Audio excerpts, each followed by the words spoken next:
মন চায় শুধু সেই কথা বলতে, মন চায় শুধু একসাথে চলতে। প্রযোজক অনৈতিক প্রস্তাব দিয়েছিলেন, এমনটাই বলেন নায়িকা।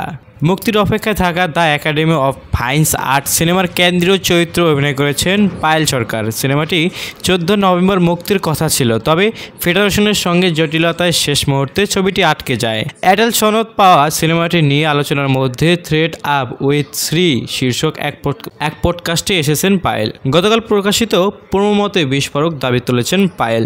ক্যারিয়ারের শুরুর দিকে এক প্রযোজক তাকে অনৈতিক প্রস্তাব দিয়েছিলেন বলে জানান পায়েল।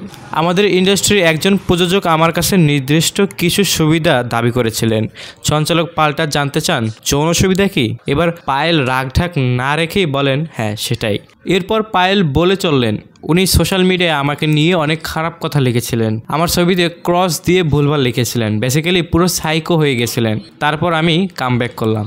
সো ভিউয়ার্স, এই অনৈতিক প্রস্তাব রাখার পেছনে কি কারণ হতে পারে, এমনকি এগুলা কেন রাখা হয়, এ নিয়ে আপনার মতামত কি তা জানিয়ে কমেন্ট করতে পারেন আমাদের কমেন্ট বক্সে।